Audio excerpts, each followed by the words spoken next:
यूनुस रसूलुल्लाह की कौम के बारे में तफसील जानने के लिए हमें बहुत ज़्यादा गौर व फिक्र की ज़रूरत है, क्योंकि ये वाहिद कौम थी जिसने अपने ऊपर से अजाब टलवा दिया था और ये कोई मामूली बात न थी। तारीखदान हजरात के मुताबिक ये कौम ख्याल और अमल की गुमराही में मुब्तला हो गई। अब सवाल ये पैदा होता है कि ख्याल और अमल की गुमराही किसे कहते हैं, और आज के खिताब में हम तफसील से इसका जिक्र करेंगे। अस्सलामु अलैकुम, मेरा नाम है वसीम अहमद आफरीदी और आप देख रहे हैं अपना चैनल फहमुल कुरान।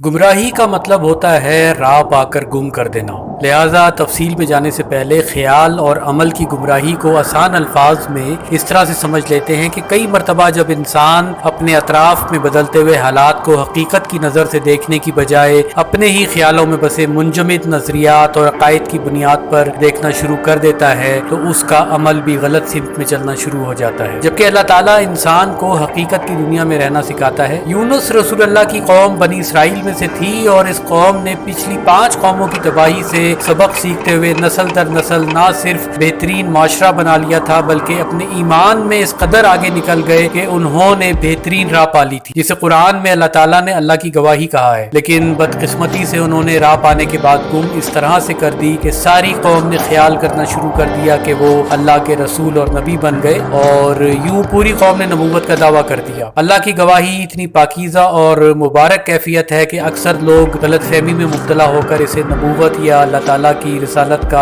मुकाम समझना शुरू कर देते हैं। इस ज़िम्न में आप सबसे पहले मेरे पहले खिताब के कुछ हिस्से सुन लें, उसके बाद बात करते हैं। अब सबसे आखिर में वही की 5वीं किस्म की बात करते हैं। वही की 5वीं किस्म को समझने के लिए हमें बहुत ज़्यादा गौर व फिक्र करने की ज़रूरत है, क्योंकि फी ज़माना इस वही को किसी भी फोरम पर मौजू नहीं बनाया जाता,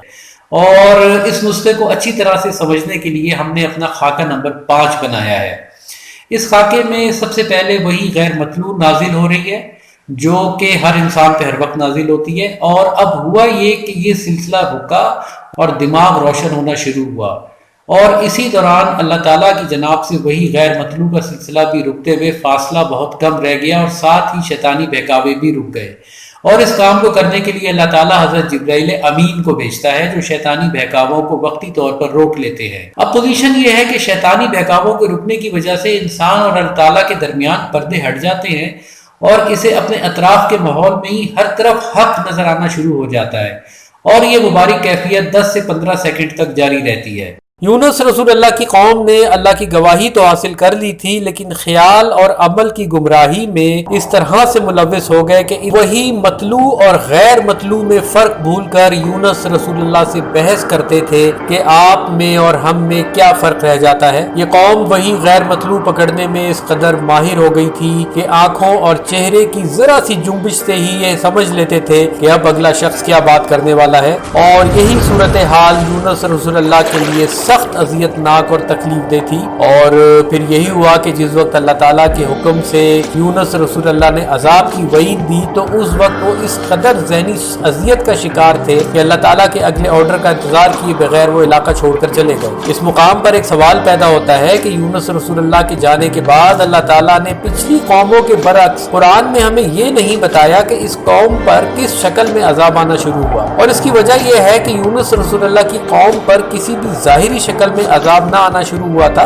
बल्कि ये अंदरूनी दिमागी कैफियत थी। अल्लाह की गवाही इंसान को ज़हनी सुकून की आला तरीन मंजिल पर पहुंचा देती है, जिसे वो हर वक्त ना सिर्फ इंजॉय करता रहता है बल्कि ये गवाही एक नूर और रहनुमाई की मानिंद इसके साथ सारी जिंदगी रोज़े आखिर तक चलती रहती है। यूनुस रसूलुल्लाह की कौम पर अजाब की कैफियत इस तरह से बनी कि उनके जहनों में से ज़हनी सुकून का एहसास खत्म होते हुए आहिस्ता आहिस्ता ज़हनी अजियत में बदलना शुरू हो गया, और ये कैफियत उनके लिए ना सिर्फ बहुत खौफनाक थी बल्कि अल्लाह की गवाही को हासिल करने के बाद उसे खो देने का एहसास उससे भी ज्यादा अजियतनाक था। और इस वजह से ये सारी कौम एकदम से सजदा रेज हुई, क्योंकि क्योंकि इन्हें वही मतलू और गैर मतलू का फर्क समझ में आ गया, और यूं सच्चे दिल से जब उन्होंने अल्लाह ताला से माफी मांगी तो अल्लाह ताला ने भी अजाब की कैफियत डाल दी। अल्लाह ताला ने अपनी पहचान करवाने के हवाले से हर बंदे के लिए अल्लाह की गवाही के असूल को मुमकिन बनाया है, मगर वक्त गुजरने के साथ साथ अल्लाह की गवाही का असूल कहीं गुम होकर रह गया है। आज हमें सख्त ज़रूरत है कि हम ब्लाइंड फेथ और मुख्तलिफ अकायद के पैरोकार बनने की बजाय